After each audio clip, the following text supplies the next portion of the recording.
Welcome into the bunker of General Gridiron, Field Marshal of football forecasting. We're about to map out the way this college football weekend is gonna go. Will your favorite team be marching to victory, or will the enemy be taking your battle flag? Unlike last week, there's plenty of big-time pigskin pairings in this Week 3 wild ride. So grab your helmet and man those battle stations. We're ready for another round of General Gridiron's football foretelling. Ohio State at Oklahoma. After a first-game flapjack against the Bayou City upstarts from Houston, the Wagon Wheels from Norman bounced back to pound the La Monroe Hawk dynasty. Meanwhile, the Jorts and Jerseys were living on Tulsa time as J.T. Barrett and company drilled deeply into the Eastern Oklahomans' defense and found black gold in the form of a 48-3 win over the Golden Hurricane. This week, the Buckeye Nuts head south to the land of gun jumpers and never-ending fight songs. The earworm sounds of Boomer Sooner will surely keep the Okie faithful fired up, but the mighty Midwesterners from Columbus will bring their own motivation with a playoff run on the line. While both programs dined on cupcakes last week, the table will be set for what amounts to two kings of the college football world. No pastries on the field this week. Urban Meyer properly preps his Bucks for road trips, but the stupor comes through when his seat gets warm. The Generals victor, the wind comes sweeping down the plain, but OU pulls the upset. Mississippi State at LSU. Speaking of hot seats, Les Miles' current chair is beginning to glow with the warmth of 1,000 suns. Sons and daughters of the great state of Louisiana, to be exact. The Mad Hatter promised a new offense for the Bayou Bengals, but the same swampy soft sludge has remained in the shoes of the Cats thus far, as the big cheeseheads punch the big cat square in the whiskers. Meanwhile, the coach in Stark Vegas seems to be as cool as a cucumber, or as cool as a man in shorts can be. The Bullies chomped down on some barbecued bird from the land of mustard sauce last week when the Carolina Chickens showed up at Davis-Wade Stadium. But Rooster is a lot more tender than Tiger, and the Baton Rouge Bruisers prefer gumbo to barbecue anyway. The Generals victor, the LSU offense stays hidden in the ferns, but the defense still has claws. LSU in a close one. Florida State at Louisville. The undefeated Seminoles are coming off a soft opening at the Doak, where they easily plundered the Charleston Southern Buccaneers. Prior to boarding the Bucks, the terrorists from Tallahassee claimed the booty of the proud Ole Miss Rebels in a historic comeback win. Meanwhile, the boys from the Bluegrass State have their own thoroughbred, and QB Lamar Jackson currently galloping a neck ahead of the group in the steeplechase for Heisman. While the Nasty Knowles had their warrior pride tested by the Grays from Oxford, Louisville has trotted past 2 weeks' worth of colts and ponies on their way to the winner's circle. This week, the stakes go up to Derby levels when Jimbo's Garnet and Gold squad spins out Bobby Petrino's Cardinal Red motor scooter. The Generals victor, Osceola plants his spear at the pizza box. Florida State. Vanderbilt at Georgia Tech. Ahoy, mateys! Avast ye scabbards and hoist the colors. Just kidding. The Commodores moor their vessels in the middle of Tennessee. After navigating their way past the Blue Raiders of MTSU, the land-loving seafarers take their leaky holes to Atlanta in a clash with the 2-0 Tech School downtown. It's the nerdy, uncoordinated member of the SEC family against the 1960s throwback offense of the ACC. The Doors will get confused by the simple equation Paul Johnson puts on the board, but there are only 3 correct options, and each adds up to touchdowns for the Ramblin' Wreck. The Generals victor, Georgia Tech. Texas at California. What's the difference between Austin, Texas and Berkeley, California? Well, nothing really, except the Horns play 2 quarterbacks and the Bears play 1. The hipsters from Central Texas are coming off an easy goring of the UTEP Miners, and the hipsters from NorCal are coming off a close loss to San Diego State. The Texas Cows are snorting happy about their freshman QB Shane Buechele, along with their fullback in QB's clothing Tyrone Swoops. Cal goes as QB Davis Webb goes, with head coach Sonny Dykes tossing the pigskin around the park like a beatnik kicks a hacky sack. And in true West Coast style, the QB for the Hippies was generous with state property as he donated 3 balls to the other team last week. Look for the young Horns to roll over the laid-back Bears with their 2-headed tailback stampede. The Generals victor, Texas. Still to come on this Week 3 college football forecast. Will Christian McCaffrey and his Stanford singular Cardinal run roughshod over the men of Troy? And Swag Kelly and the Hottie Toddies hope for a three-peat against the defending national champion. Keep it here. General Gridiron will be right back. Because you want more flavor, at Newk's we marinate and grill to perfection. Because you want the latest culinary tastes and trends, we never rest. At Newk's, great food drives us. So we are meticulous in our preparation, obsessed with the quality of our ingredients, and uncompromising about serving you our very best. We believe that sharing a memorable meal is one of life's ultimate pleasures. Join us at Newk's Eatery.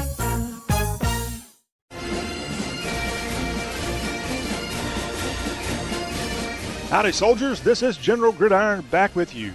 Each week, this fabulous football forecast is heard on a whole bunch of radio stations all over Dixie, like 1480 The Fan, WMOV-AM in South Pittsburgh, Tennessee, radio home of the North Jackson Chiefs, and ESPN WPS, Central Arkansas's sports leader, FM 99.7 in Hot Springs, Arkansas. We appreciate all of our radio affiliates. Now, let's get back into the football fight. Michigan State at Notre Dame. The Spartans of East Lansing take their boring badge so seriously, Coach Mike D'Antonio's face should be under the definition of Big Ten football. 3 yards and a cloud of dust is the rule, with the occasionally explosive 4 yards and a cloud of dust to keep the fans in a frenzy. Notre Dame has blessed Deshaun Kaiser as head pigskin tosser, and the 1-1 Domers are hell-bent to avenge the blasphemy of a Week 1 loss to the vile Longhorns of unholy Austin. Look for this clash to be a contrast between a plotting Big Ten offense and the more balanced attack of the Irish. Kaiser will commune with his wide receivers, and touchdown Jesus will turn the water in South Bend to wine as the Catholics partake in the sacrament of victory. The Generals victor? Notre Dame. USC at Stanford. In Week 1, the Trojans were perforated by the Tuskers from Tuscaloosa. Last week, order was restored in Compton with a thorough vanquishing of the overmatched Utah State Aggies. But not since the Battle of Thermopylae has there been a group of Greeks so massively overmatched as this week. Will this legion of ancient fighters be able to hold off the Stanford nondescript red color? Christian McCaffrey is the entire Stanford offense, but that's okay. He's the best tree in the Palo Alto forest. The dancing trees hit hard and don't bend easily, while Clay Helton's ragtag group of sanction-hampered conscripts are routinely weighed down by the weight of their own armor. Look for the white flash to gash the Greeks until the final blare of the horn. The Generals victor in a close one, Stanford. Texas A&M at Auburn. The Aggies win against SWAC bottom dweller Prairie View A&M shouldn't count, but the Milkmen are technically 2-0, despite losing halftime to the Marching Storm Band from PV. Meanwhile, Gus Malzahn is brushing up his resume on the Plains, though his squad did tame the mighty Arkansas State Indian Red Wolves last week. The ROTC boys from Aggieland still aren't sure what old Sarge is going to do with Trevor Knight, an unpredictable scatter shooter from a questionable land called Norman. Brown-clad military dress-ups across Texas were encouraged by a quality win over the loudmouth-fighting Josh Rosens from L.A. the first week, but simply playing Prairie View makes a team worse. The Generals victor? The Plainsmen squeak by the Corbin at home, and Gus gets another paycheck this month. War Eagle. Pittsburgh at Oklahoma State. Coming off an in-state rivalry win over the Lions from Mount Nittany, the Panthers from Steeltown leave their rental stadium behind and head to the scarily close quarters of Stillwater's Boone Pickens Stadium.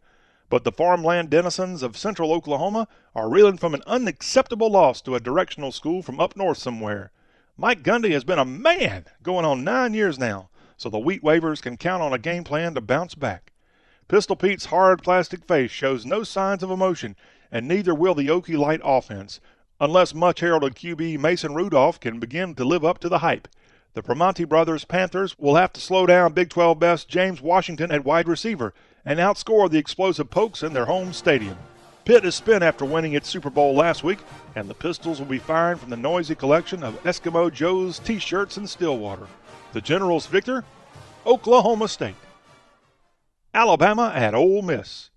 3 straight sounds great. 3 straight sounds great. That's the rallying cry coming from Oxford this week. The North Mississippi Rebs are coming off a boiling hot bounce back against the FCS's Wofford Terriers after losing a tough one to the FSU Seminoles on kickoff weekend. Meanwhile, number 1 Alabama was able to win even if Lane Kiffin lost badly against the fat red blob that represents a Western Kentucky hilltopper. The Rebels come into the game with a superior quarterback and wide receiver depth, But the O-line in Oxford is young, and that's something the Red Elephants will exploit with angry blitz stampedes and deep defensive talent. Ole Miss will come to play almost as hard as the Grove Tailgates, but the two-time Tuscaloosers end the streak in the Ox Patch. The Generals victor? Alabama.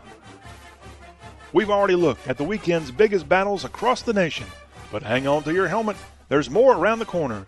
We'll be back in a moment to wrap up this week's General Gridiron with our rapid-fire picks.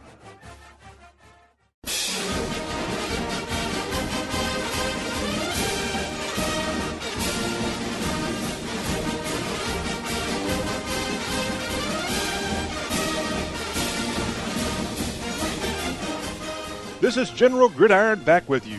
We've already maneuvered through this weekend's frontline college football showdowns. Now, it's time to fix those bayonets and storm the field with our rapid-fire football forecast. Clemson steps on South Carolina State.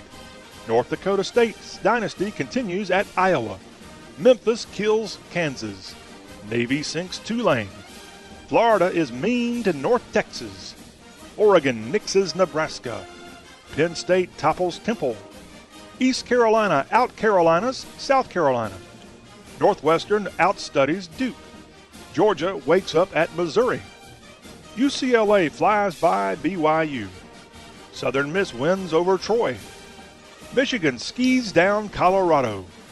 Tennessee sneaks past Ohio. Connecticut vexes Virginia. Texas Tech out-techs Louisiana Tech. Arkansas moves to 3-0 against Texas State. NC State chews on Old Dominion. Virginia Tech crushes Boston College. And North Carolina will look presidential against James Madison. Well, troops, you can put those swords back in their scabbards. We're all out of picks on this Week 3 edition of General Gridiron. We'll be back again next week. Same General Gridiron time, same General Gridiron station. So don't forget to tune us in on the radio, Facebook, and on YouTube TV. And don't forget to tell your friends all about the show. Simply search for General Gridiron. This is John Rawl, the General of Gridiron Glory, thanking you for letting me be a part of your football weekend. The show was written by Matt Heermans. General Gridiron is a production of CRM Sports. For more, log on to crmsports.com. That'll be all, y'all.